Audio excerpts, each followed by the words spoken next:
In Kenya, the Kenya Power and Lighting Company, KPLC, has disclosed that the new electricity rates, which will take effect in April, will require users, rather what they're looking to raise, about 31 billion shillings. Now, the money obtained will be used to modernize the aging distribution infrastructure and assist important transmission and generating projects by other state-owned power businesses. This is the first rise in retail power pricing in Kenya since 2018, and the proposed tariff has been submitted to the Energy and Petroleum Regulatory Authority, the EPRA, for approval. In Nigeria, the rehabilitation of the Transcorp Power Limited FM5 GT unit, 20 gas turbine power generating unit at Okoloma Afam in Ndoke in Rivers State, Oyibo local government area, has been completed, according to Transcorp. The Transcorp Power Limited is a subsidiary of the Transcorp Group with the successful commissioning and synchronization to the national grid.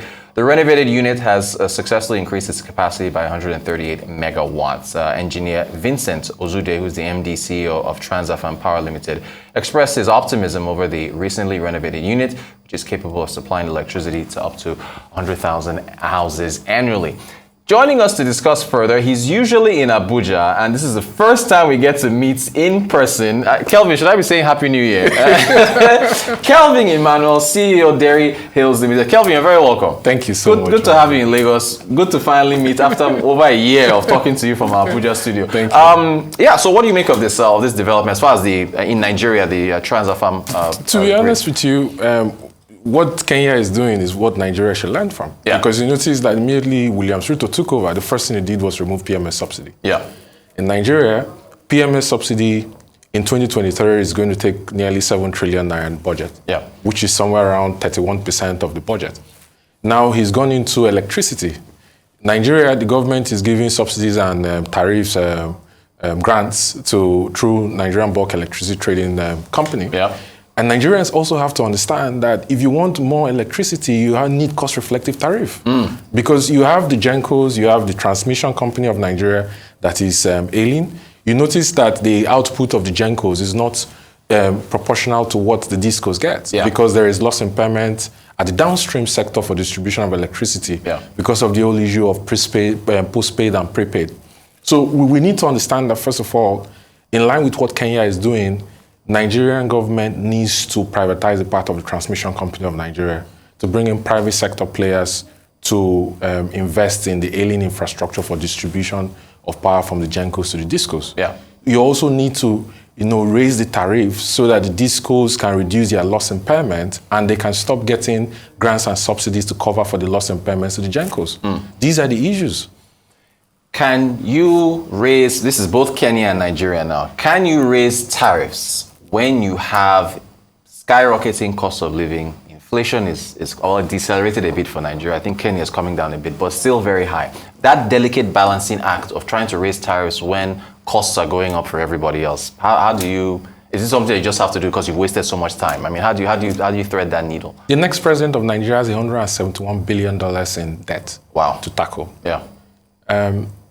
We need to understand that with the recent Moody's downgrade to CA1, bond yield spreads are going to go above 100%. They've been rising, yeah. Sorry, 20%. They are currently somewhere around 17.8%. Yeah.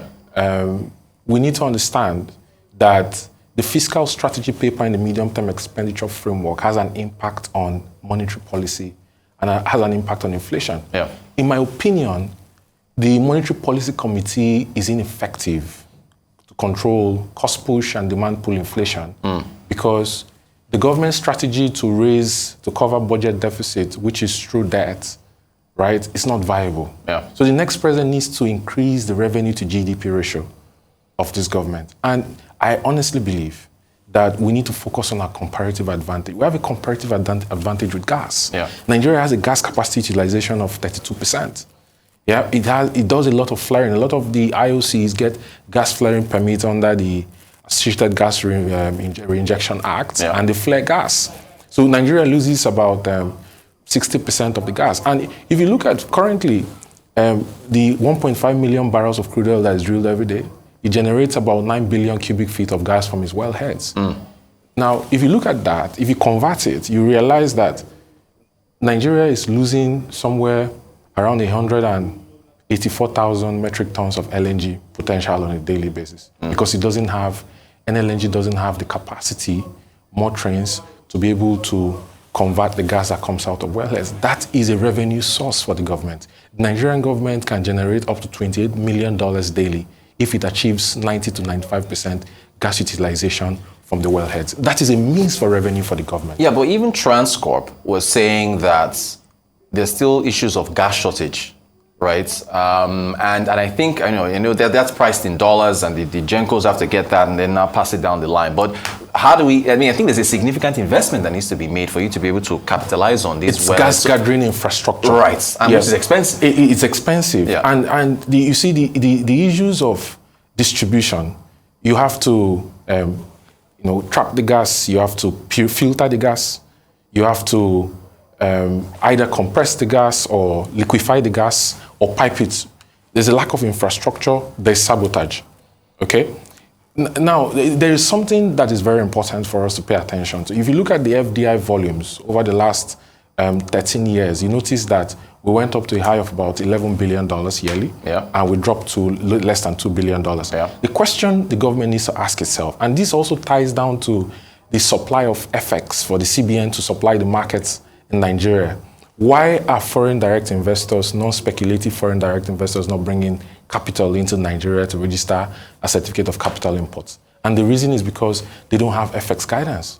There is a wide gap between the official market and the parallel market. They cannot price exit risk for capital and profit repatriation. And this is the stumbling block to people bringing in capital, companies bringing in capital to be able to invest in gas gathering infrastructure and take off that gas for utilization. Gotcha. What do you make of Transcorp saying they've got these cleaning rooms that allow them to clean their gas turbines here as opposed to, doing it overseas, and the costs that they're saving? It's a masterstroke because, in this FX regime we have, where they can't source dollar from the official markets, they have to go to the parallel markets. It saves them a lot of cost, And this is also the reason why the government needs to focus on doing some measure of backward integration, also in the aviation sector, to be able to bring prices down. The planes, they do the maintenance checks, C checks or whatever they call them. So overseas. You can imagine the exposure. Right. With the high prices of Jet A1. Jet A1 is over 900 naira a liter. Yeah. This is, so the next president needs fresh thinking in his approach to fiscal and monetary policy to rebalance the economy. Because whatever you do in one part affects the other part. Yeah. It's heavy stuff. We're about a minute to go. I know perhaps I should wait to bring this up, but you're writing a book on macroeconomics. Yes. Tell us about that. I'm waiting for you to bring that book on Advanced Corp. So are your ideas in there? Yes. The title of the book is Nigeria at the Brink. It's going to be published in March. Yeah. And it talks about macro and fiscal economic policy direction for the next government. Ideas, perspectives, policies the government can implement to get out of this quagmire that we're currently in. And it takes political will to be able to implement what's in that book, I'm guessing. And bravery. It does. Kelvin Emmanuel. Kelvin, once again, good to finally meet you physically. The CEO Dairy Hills Ltd. We need to talk agriculture, as you're deep in that space as well. Yes, we're talking power, so next time we have you, we'll have to talk, because there's a whole lot that has to happen there as well, right? Yes. Nigeria, so vast. Kelvin, thank you so much for joining us. Appreciate your time. Thank you for having me.